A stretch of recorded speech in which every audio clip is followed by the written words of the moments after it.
flash of power, the gleam of oil. In the sky, the power of oil conquering the heights. On the sea, the might of petroleum pulsing in great engines of the liners that traverse the deep. On land, oil feeds the fiery furnace or drives the diesel engines along far-flung rails of steel. And on the open road, well, you know what makes your auto run.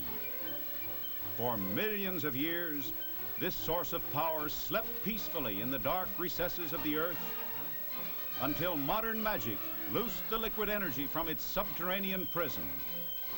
Great areas became forests of towering derricks. And here's how the petroleum forest grows. A cellar is dug, and a rotary table to turn the drilling stem and the bit is set in place. Round and round the rotary goes, drilling deep down to oil. A steam engine drives the drilling mechanism.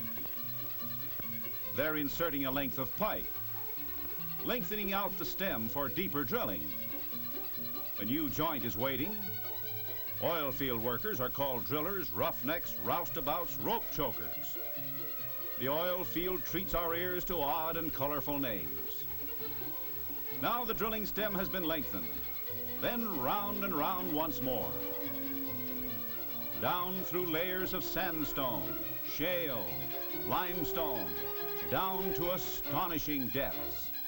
This well 5,000 feet. Some 10,000, 2 miles into the earth. And then, after weeks of drilling, fighting against natural obstacles, the drill at last reaches the oil sand, porous rock, which holds the oil much as a sponge holds water. Next, the casing is lowered to the bottom of the hole and cemented in position. Then drilled through the oil sand, and a screen is installed at the base of the casing. The screen extends down into the oil sand. The oil flows through the screen, up through the small pipe tubing to the surface. So they've struck oil, and now the well must be cleaned of the mixture of drill mud and oil. Some wells flow of their own pressure. Others must be pumped, need power. The power is transmitted to groups of wells, the ever-swaying rocker arm, the rhythm of pumping, the unceasing heartbeat of the oil fields. A 24-well hookup is the height of oil field power. Pumping black magic from 24 drillings in the earth, all at the same time. Out of the ground, the oil is cleaned of natural gas or water, which is combined with it. Next, the petroleum starts on its way through a great network of pipelines. There are powerful pumping stations every 40 or 50 miles to keep it moving along the lines. The lines of pipe, alive with racing oil, run through forests and over plains to these silver discs. They're storage tanks where the oil rests briefly before it rides the waves in giant tankers. And they're masterpieces of shipbuilding, those tankers of steel. The largest navigate the sea at 15 knots and carry 5.5 million gallons of oil.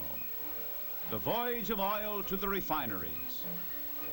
The refinery with its modern structures, technological towers, minarets of science, docks, office buildings, pageant of industry. Day after day, there is an endless flow of oil as the tankers discharge their liquid cargo.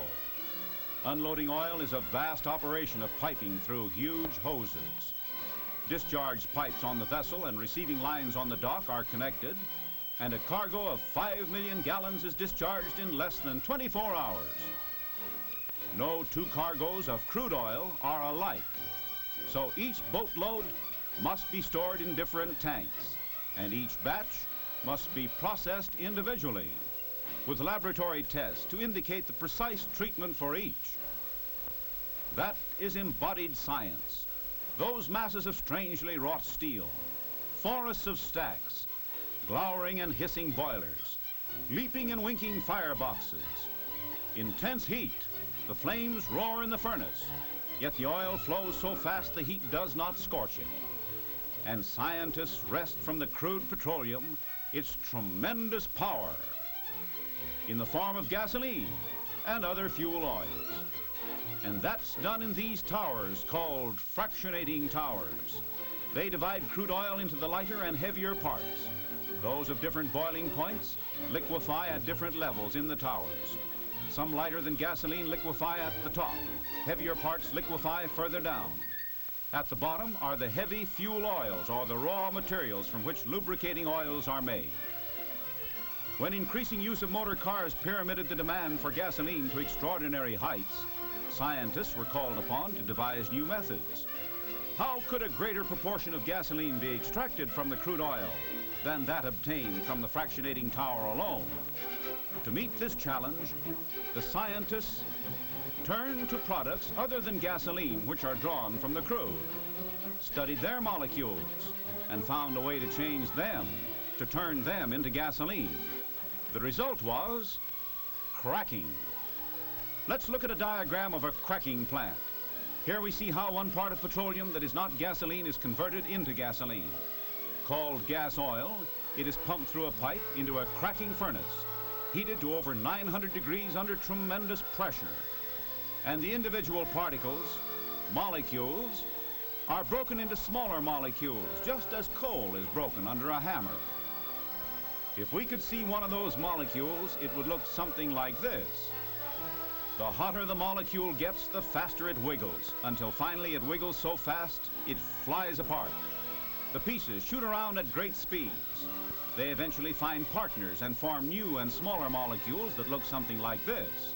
These smaller molecules are now no longer gas oil, but are gasoline of high-powered, knockless quality. Some of the gas oil molecules do not fly apart and must be separated from the gasoline. This is done in the bubble tower. Here the big molecules, which are not gasoline, are held back and come out at the bottom as a liquid. The gasoline goes up the tower as a vapor, comes out at the top, and is condensed into liquid gasoline. Gasoline that gives more power to you. Experiment is the key to it all, and this is the experimental laboratory. In the making of powerful motor fuel, the control of temperatures is of extreme importance, and it is measured to an accuracy of 1/100th part of 1 degree. Gasoline is broken down into over 200 parts in that elongated tallness of glass, and each individual part is studied. The laboratory with its strange gleaming of new and unpredictable things. Here are created modern miracles with the chemistry of oil. Tank farm, to which the motor fuel goes from the refinery and then out to the nation by railroad tank car and by motor barge. Pipelines run their web-like nets under rivers, over mountains, carrying gasoline that goes into millions of gasoline tanks to generate billions of horsepower for the nation. Oil means horsepower in a horsepower-using world. Briefly, in 4 words, more power to you.